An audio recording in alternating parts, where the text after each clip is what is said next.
Hello, welcome, and I'd like to talk to you about the electric tiller that I just bought. It's a SunJoe, and its model number is listed there. It's a small electric tiller slash cultivator with about 6-7 inch blades and about 16 inches wide. It's electric corded, so it's not battery powered, and it's a new unit that I replaced an old tiller with. I'll talk about that later, but I just want to show you how the unit works and how you can use this for your garden. It's pretty straightforward. It plugs in, and you need to use a very thick power cord, probably the highest gauge you can get. I use a 100-foot cord, plugs right in, and there's a little locking mechanism on the handle to hold the cord and keep it from getting wrapped up. The blades are pretty deep.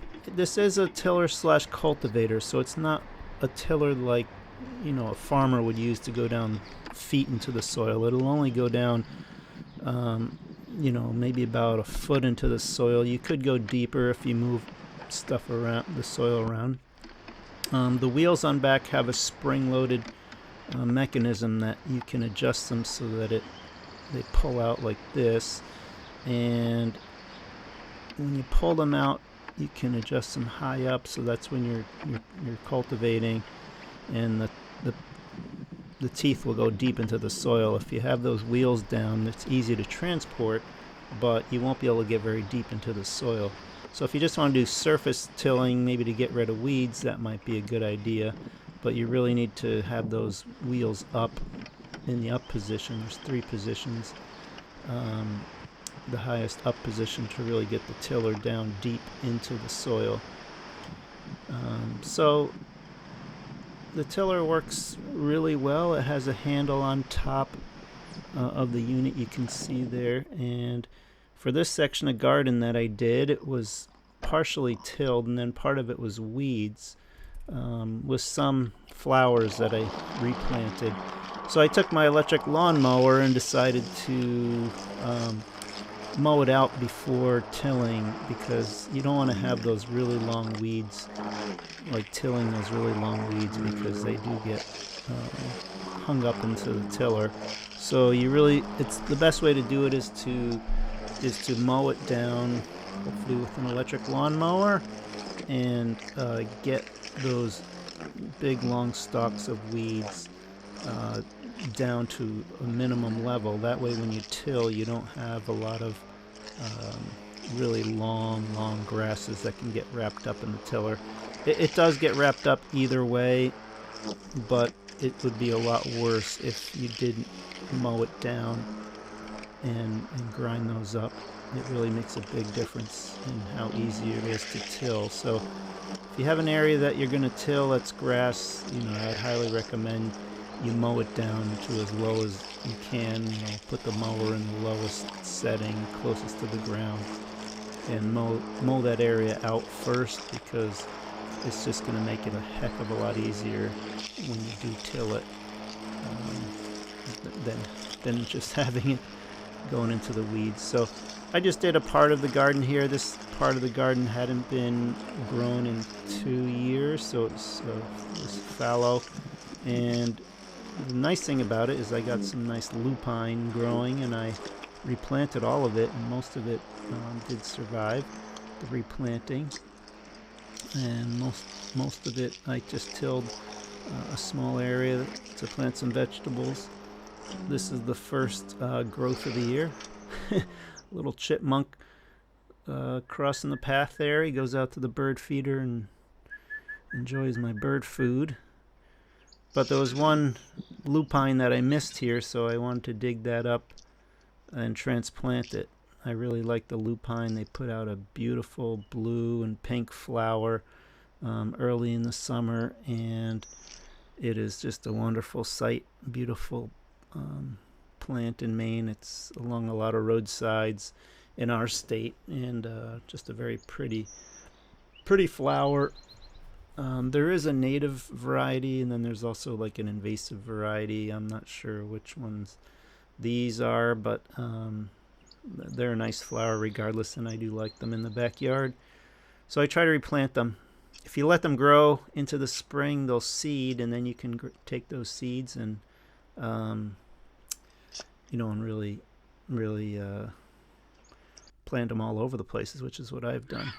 So here's a tiller, and bring it into the grass area. This other part had been tilled up already. It's pretty,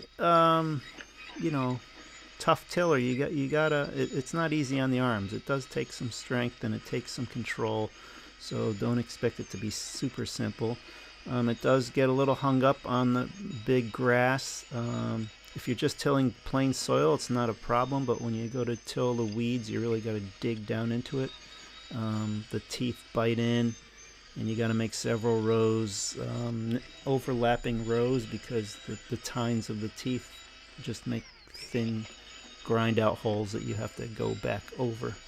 So the unit works really well. One caveat is you need to do it on relatively dry soil. You can't do this on wet soil. If it's all clumping up wet soil, you will get it'll just hang up. The tiller, this is how I burned out my old tiller. It will literally get burned out because the motor cannot handle the power of wet soil.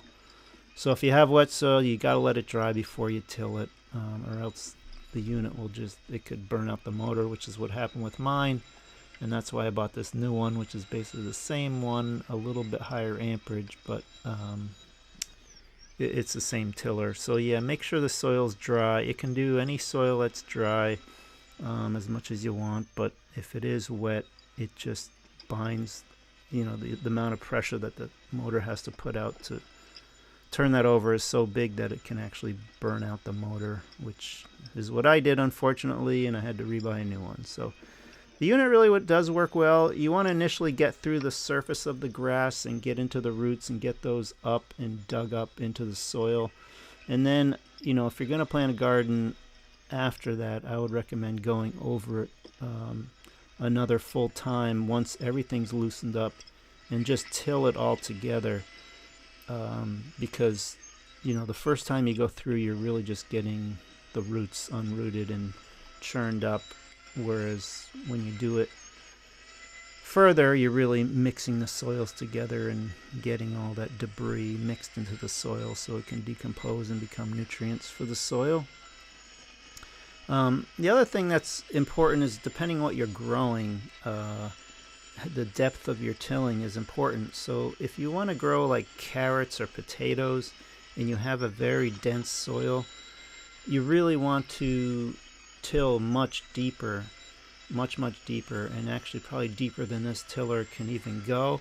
But if you do move things around, you can still till and get in pretty deep if you move the soil around and kind of move it, keep it going. I kind of sped up the film here so you're not bored to death.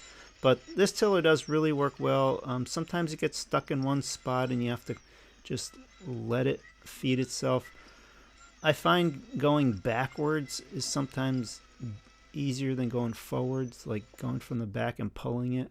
But this kind of gives you a close-up of how it works, what it can do, and how deep it's going.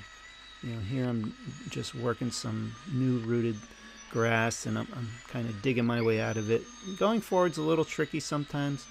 You can do it, but I actually enjoy going backwards, pulling backwards more. But you can see it's really going down below the roots and churning those roots into the soil.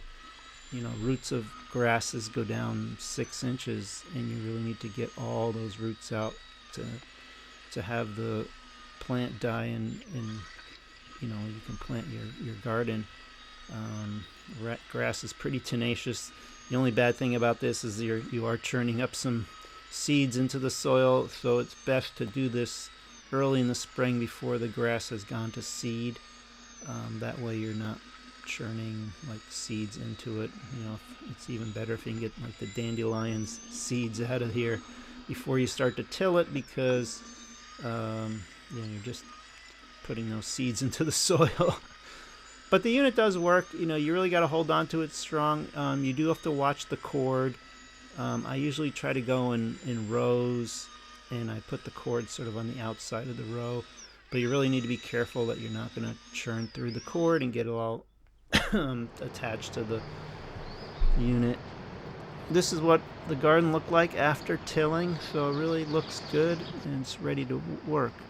One bad thing is, no matter what, you're going to get these weeds caught up in the till blades. Make sure you've unplugged the unit before working on it, and wear gloves.